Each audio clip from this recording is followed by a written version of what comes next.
It's wonderful to be here with you again, visiting here in Seattle. So thank you for the invite.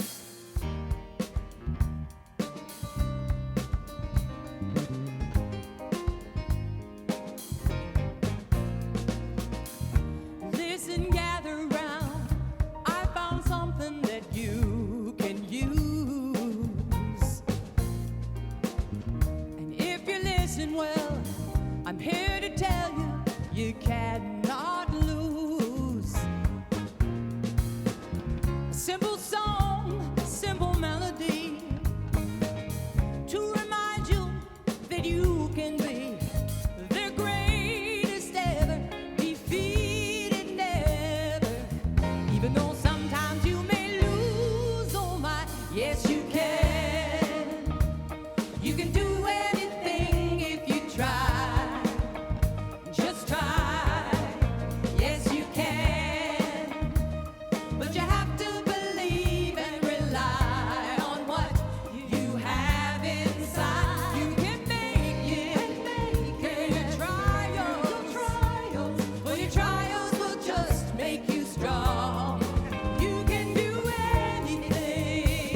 Oh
I really like stories. How many of you like stories? Good stories, good stories.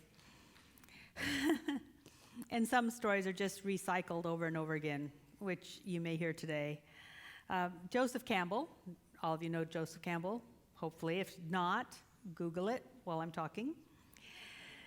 Joseph Campbell said the universe is made up of stories and not atoms. And if you think about it, your universe is made up of stories. The way you go through life, your universe is made up of the stories you tell yourself. Isn't that true? And when I got back from Peru and I had the opportunity to witness news, what I realized is that everything that everyone does is based on a story they've told themselves. And if we want to change the world, we have to change the stories. We have to have a new story, talk a new story, live a new story, and get that story all over people, because stories are very interesting. They're stealth. They're very stealth. See, I can tell you how mind works. In fact, actually, I sometimes get emails saying, I wish you'd go back to basics. Okay, here's the basic. Your consciousness is cause. That's it. But it's awfully hard sometimes to understand how to use that, because how do I shift this consciousness? Well, let me tell you a story. Stories help us shift, help us use what we think is true, but we haven't actually integrated it yet. I often will hear something and not quite know how to use something until I hear a story about that something. Does that make sense? So the way I often look at it, well, I won't. I just have to do this because I just love it. See, if I tell people that they need to change their perspective and change their look at things, then oftentimes I'm telling people the truth, they know it's the truth, but they still dodge it. Well, it's not true about me because you don't understand my circumstances. They're like Wonder Woman. Not true. Isn't that true? We dodge it. Stories kind of sneak in. So I'll tell you a story. In fact, I'm going to tell you a bunch of stories. The first story that I want to tell comes from Jack Kornfield, and Jack Kornfield, you can Google him also. Jack Kornfield is still a Buddhist monk, came back to the United States after studying in Southeast Asia, and became a psychologist. So he's a psychologist and a Buddhist meditation teacher, and he started a organization called Spirit Rock, where people can go and meditate for long periods of time. And one of the people that was assigned to him to learn how to meditate was a gentleman who was suffering from PTSD after being in the Iraq War. And because of that particular condition, he would get very upset and very angry and volatile at times. So someone over his head had the foresight to say, maybe meditation would help. So he was in the 6th week of his meditation practice, according to Jack Kornfield. Can I just say, I think I've heard this story before, but since it happened from Jack Kornfield and I think he's a Buddhist, he'd never lie. Actually, I said yesterday on Facebook that this is going to be a little bit of a Jewish Buddhist talk, so here's the Buddhist part of the Jewish talk. This is Jack Kornfield teaching meditation. This gentleman was in his 6th week of meditation training when he was in a hurry and hassled in line. How many of you ever get hassled in line because the people in front of you are just so inept? Like, what? I had that opportunity to think that just a week ago, but I'll tell you more about that later. So he's waiting in line, and the person in line has one thing, but she also has a baby, and she's showing everybody the baby. So instead of just checking out, she's showing the baby. Hello, look at the baby, look at the baby. The checker picks up the baby. Baby. He's going, I said, only a baby. just check out already. I got stuff to do. I've got a life. But because he's been in a meditation training, which is really interesting, if you keep at something for long enough, it will keep at you. You want to know why sometimes things don't click in? Because you haven't made it home. You haven't made it home in your consciousness. So something happens and he reminds himself to breathe. He was probably breathing like this first. But anyway, he kept breathing until he sort of simmered down. He felt more peaceful. And then he actually started feeling civil and friendly. And the woman goes off, takes her one thing that she had in the basket and the baby. And he said to the checker, "Cute baby." And the checker said, "Yes, that's my daughter."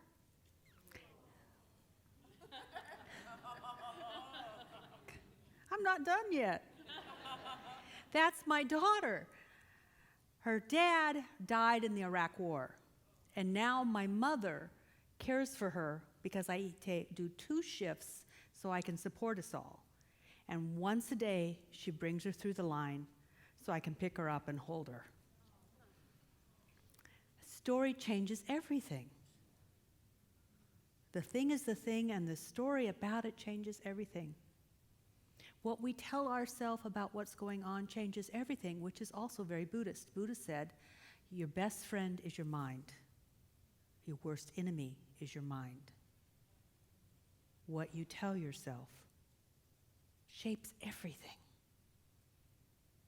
So during these holidays, you're going to have an opportunity to go through the holidays. You're going to have an opportunity to turn on the TV, listen to the radio, or check out the latest news on your smartphone. And what you tell yourself about what you see and what you go through will shape everything. Your universe is made up of stories. The stories we tell ourselves. So today I want to talk about a story that has been told for a long time, and it's the story of Hanukkah. Let me give you just a brief story, because stories are repeated over and over again. Hanukkah was probably the first rendition of Die Hard. Remember Die Hard? What was his name? Bruce Willis. Big building taken over by a bunch of enemy soldier guys, fully armed to the teeth. And Bruce Willis comes in and saves the day by doing guerrilla warfare. One against the many. Well, so too with this story that started this tradition of Hanukkah. The Greeks had taken over Jerusalem, and just to make the Jews really upset, they took over the temple. And just to make the Jews really upset, they did awful things in the temple, such as setting up a statue of Zeus in the Holy of Holies. Ooh, no graven images? Here you go. Then, sacrificing pigs on the altar. Ooh, and letting the blood be all over the floor. Now, we just got 3 really big Jewish no-nos right there. Really big Jewish no-nos. And they did it. And they did it just like, because we can. And then, Bruce Willis, his ancient ancestors, the Maccabees, one's father and 4 sons decide to do guerrilla warfare. And they get a little of help, but they don't have the arms, they don't have the men, they don't have the resources, they don't have the position. But they fight sneaky. And they oust the captors of not the building, but that building, which was the temple. And then the priests go in and they start to clean up, and they do a fairly good job of cleaning up, which is where we come to the story of Hanukkah. Because after they've cleaned all the blood off and they've sanctified everything, it's still not holy. It's like the beginning of for those of you that were Catholic and you had to have the incense go through. Well, in a past life, I was an altar boy. I can't help it.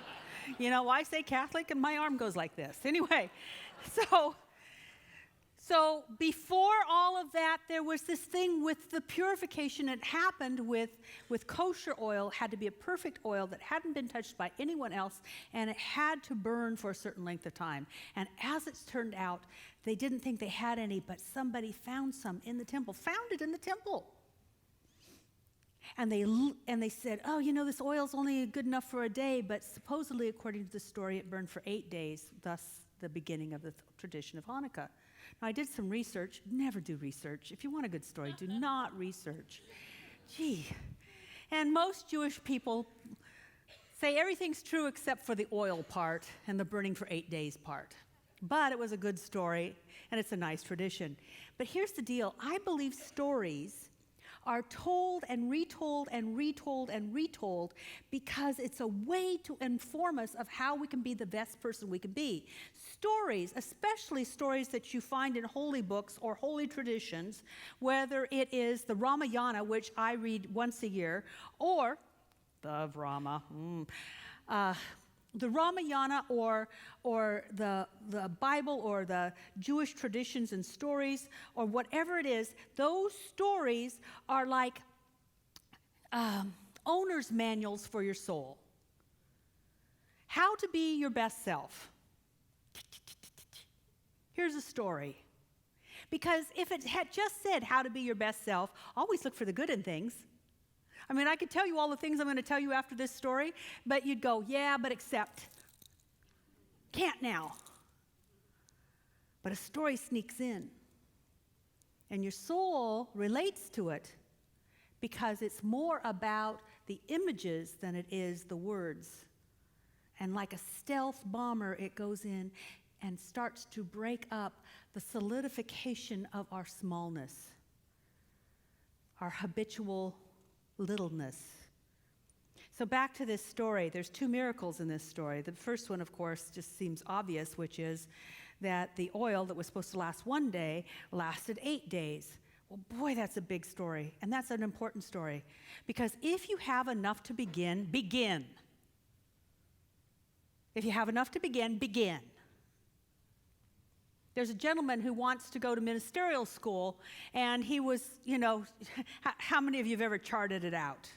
3 years, this much money, divided by blah, blah, blah. I don't have enough. But he did have enough to begin. So he's beginning. And he's going to trust that what brought him enough to begin will give him enough to continue. And I have faith in him, and he has faith in the process. And where 2 or more are gathered in an agreement, it shall be established on earth as it is in heaven. Guess what? He will finish ministerial school because he's going to begin. That is so important. How many of you wanted all your ducks in a row? How many of you want to shift jobs, become pregnant? I don't know what you want, but you want it all like neat and tidy. Then you'll never begin. This story says start. Do something. Use what you have for today, and tomorrow will take care of itself. See, we are to live by faith and not by sight. But if you have what in sight for today, then trust tomorrow. Boy, I'll tell you, this world is falling apart. But you know what? I feel so darn secure because I believe in what gives me enough for this day. And I will always trust that. And there's something beautiful about that. More later. To be continued. More will be revealed. For those of you that are done coming of age, I can say that too. The next part of the miracle, which I think is really interesting, and I got this from Rabbi Ted Falconer. He said, you know, the miracle's not that the oil lasted 8 days. Maybe they just didn't measure it right.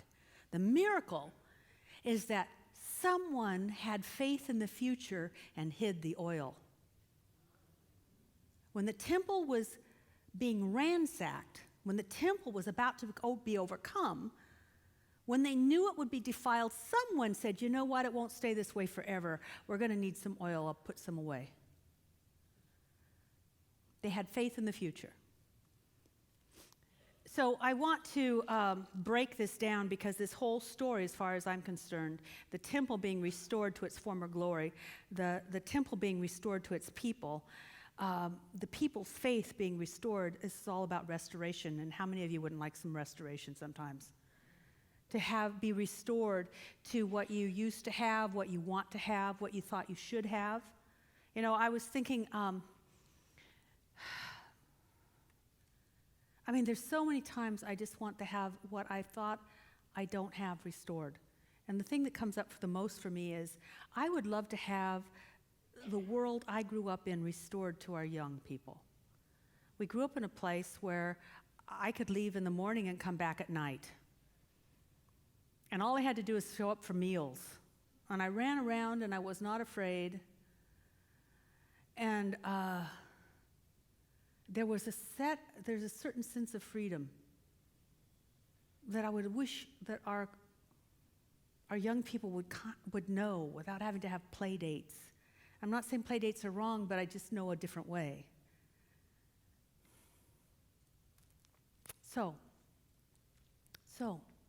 let's talk about restoration. But before I go on, I want to know if this might be your story. How many of you would like to have something restored? How many of you would like to have our country restored, our world restored? Then let's begin. Let's break it down, and it's like a dream. The major elements of a story, to make them your story, you have to see how they live inside of you.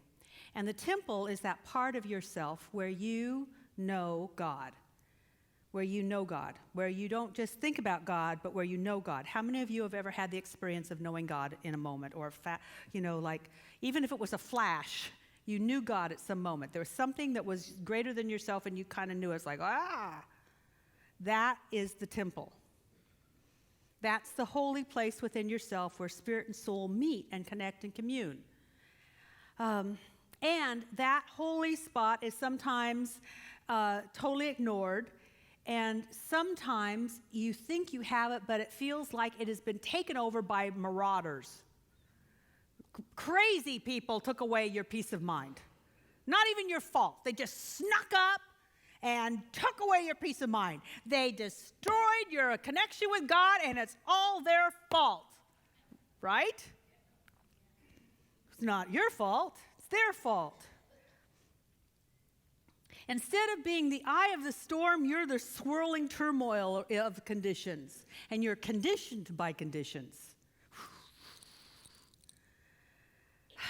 And yet there's always that I, which is at perfect peace, but you can't get there because you're too busy swirling. I watched that happen, not only myself, but I watched that happen to somebody on Tuesday night. They came into class, and somewhere between leaving their home and getting to class, something happened. You see, if upsets were just scheduled, if they could just be scheduled, on Tuesday at 5:30, you'll have a major upset. Be prepared. You'd have your best self. You'd have but that's what makes it an upset. They're not scheduled. Something happens between leaving her house and getting to class, major upset. And so she's kind of like this, trying to keep it together, but you can tell she's like this. And so I said, do you want to find your center? Because I know she knows where her center is. I know she knows where her temple is. I know she's lived from her temple. You don't understand. Marauders. Guys with heavy equipment. But I kept talking to her, and then I could see her shift into the I, into the calm. The turmoil is still going around, but she's not being dashed about by it. And from that place, she can more easily know how to manage and cope with it. The temple is that place within us where we're not disturbed. But here's the deal. Not recently, but in my past, there were times I was disturbed, and frankly, I wanted to be disturbed. And people would say, or even I would say to myself, let's go to that quiet place. I don't want to go to no quiet place. I'm going to arm myself to the teeth and fight, which gets nowhere, does it? The temple is that place where Jesus would speak about, and he'd say there's a peace beyond understanding. Wow. It's not something you talk yourself into.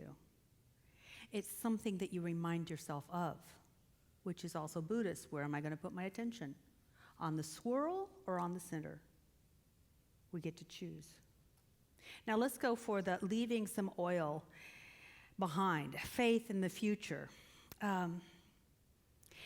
What this says to me is that you have a practice before you need the practice. Have a connection with God before you need a connection with God. It'll be easier to go into that space if you have an idea of what that space is like. That's why all world religions teach some sort of practice to do, whether it's a chant or a prayer or meditation or being silent or service to the world or dancing or singing. It's like do it and have it be a part of you. There's a Jewish story where one of the rabbis was teaching his students prayers over and over and over again. He says, have those prayers on your heart. And eventually a student said, well, why on our heart? Why not in our heart? He says, well, nobody can make it in your heart. But if it's on your heart, when you start to crack, it'll go inside your heart. And sometimes the turmoil is so big you start to crack, and then guess what? It's in your heart, and you start to live from that. You found that peace. You're there. But you have to prepare ahead of time. You have to expect that A, there will be trouble, and B, you will get through it. Because stuff happens. Even to very nice people. Even to the best of people. Stop laughing.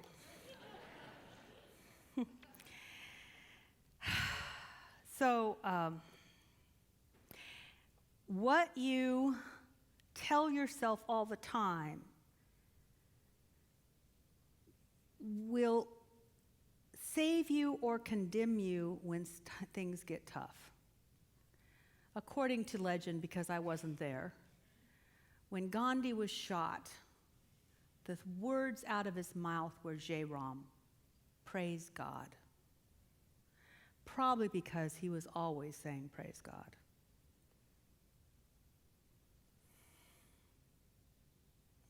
What would come out of your mouth? Don't say it. So I will tell you another story, which is an uncomfortable story because it's my story.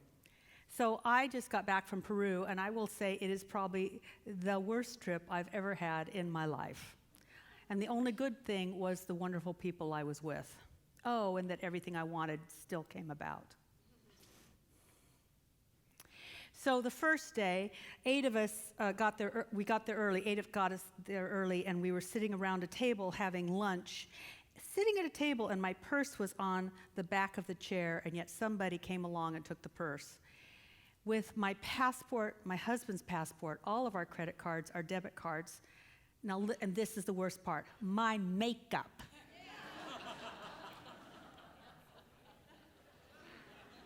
And it was one of my favorite purses.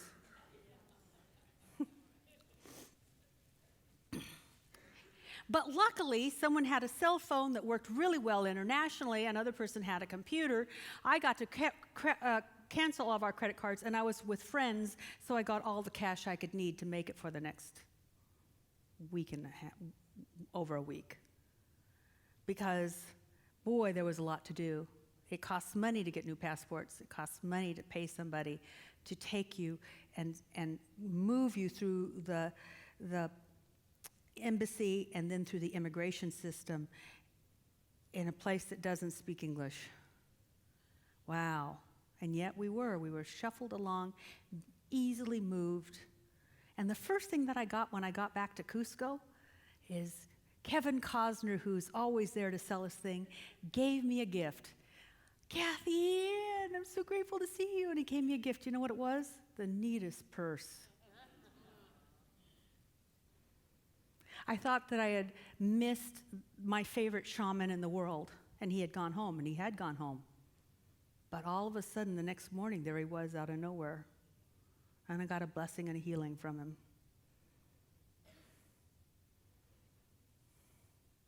I also got sick for the first time in 20 years, and our flight home was canceled. Oh, and by the way, when I finally did get home and got back on a horse, my horse spun and knocked me down. And yet, what comes out of you when that stuff happened shifts everything. So while I am waiting in the embassy and watching the most absurd inefficiency I've ever seen in my life, and needing to get a passport by 11:30 because they stopped serving tourists like me at 11:30. Oh, citizens that pay their job? Okay, no. Anyway, I'm watching all of this, and while my husband is recounting all the things they're doing wrong, I am saying, and there's only God, omniscient, omnipotent, and omnipresent. There's only God, omniscient, omnipotent, and omnipresent. And so when we finally got up to the line after taking many tickets, you get tickets to find out what to do next. So wanted to help. And so while Tim is recounting all the ways that they're being inefficient and I'm doing my practice, I finally get up there, find out that our passport picture is not the right size. And I was told that it would be the right size, but she says, oh, that's for Peruvian passports. Oh. And then she looks like this. But I can fix it for you. So we made it out of there just in the nick of time. And then we go to immigration, which you also take tickets to find out what you are to do. And then it's given to you really succinctly in Spanish. But luckily, the person that we work with had someone with us to guide us through all of this, and she spoke wonderful English, and we went through and we got it all done in time to catch a plane to go back to Cusco. It wasn't the way I wanted it, which was for it to be over at 9 in the morning, but it was perfect the way that it was. And I think that I enjoyed it because something was going off inside of me, which is there's only God, omniscient, omnipotent, and omnipresent. There's only God, omniscient, omnipotent, and omnipresent. When I fell on Friday, I was stiff, but yesterday I could not move. Every muscle in my body ached, and there was no way to lay last night that did not hurt. So I went to bed saying, what comes out of me when I'm sore or hurt, and I say, God, glorify thou me, which is what Jesus said when he was in pain. And then it was all over. It's like, okay, God, this is not as a punishment. I'm not going to put no crazy meaning on this. How many of you, when something happened, want to put a crazy meaning on it? Stop it. Stop it. It's like, okay, this is a mess. Glorify thou me. Want some glory here. I woke up this morning. There's no pain whatsoever. I can't even remember the pain. It's not like it's getting better. It's gone. What comes out of you when you are in crisis is what will save you or condemn you to repeating it over and over again until you finally get that your God is bigger than your conditions.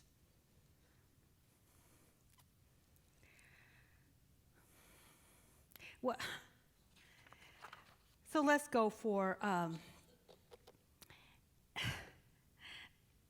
you'll have enough to get started over.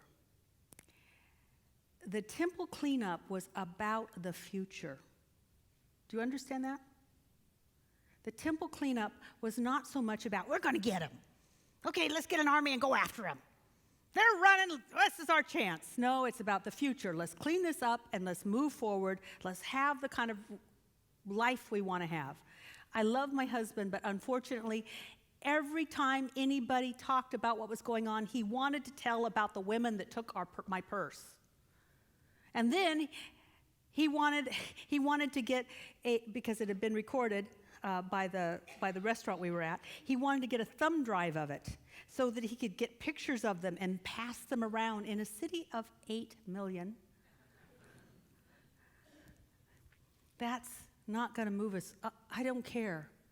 Does not matter what happened. I don't even think about them. There's not even anything to forgive. What I want is to have everything be restored. That's what this story is about. It's about restoration. You know what? I'm doing some work with ministers, and my PayPal account just keeps adding up, and I've got almost all the money back that I borrowed to get through that week. And a new purse. God will restore that which has been taken away. It's moving forward, never looking back. Back will stop you. Forward will live you.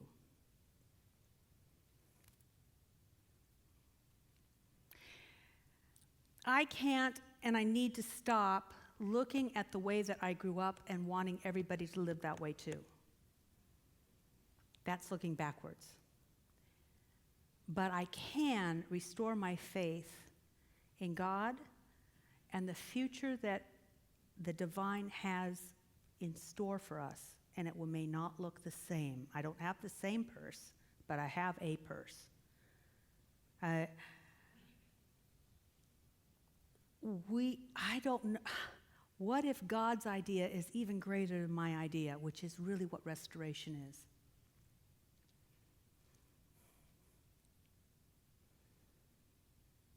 And I don't want to come up with the bad guys that have created this world that I'm unhappy with.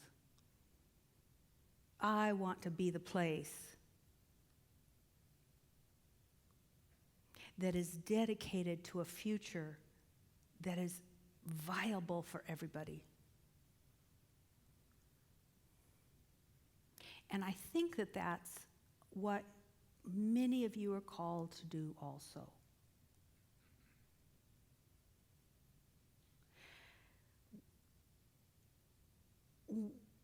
We have, I hope, moved out of self-help and personal empowerment.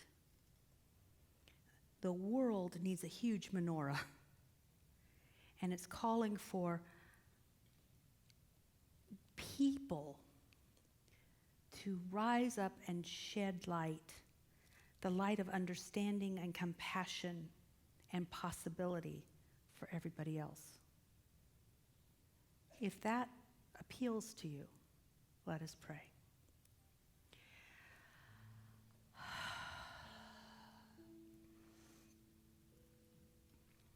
And I give thanks that each and every one of us in this moment can feel, if we choose, that place within us that is never disturbed, that holy of holies, that most high connection with the infinite spirit, the infinite causation of all creation. I give thanks that we allow ourselves now, if we choose, to move into that place and breathe there and recall the flame, the spark of the divine that we incarnated with. And with each breath, we allow that spark, that flame, to be fanned into something hot and bright. Heat, to evaporate the hatred and the distrust in the world. And light, to cast out the shadows of accusations. Oh, sweet Spirit, I am so grateful that this beautiful group of people are here to hear the story again, to make the story their own, and to light the flame of truth and transformation and transfiguration that is available to each and every soul who desires it. I am so grateful. I am so grateful for this moment. I'm so grateful for every person, and I'm so grateful that we have the opportunity to say yes to a bright and clear and positive future for ourselves, our family, our friends, our city, our state, and our world. And if you are in agreement with this prayer, Make it your own by simply within that sweet, wonderful spot within yourself, say yes. And let it be.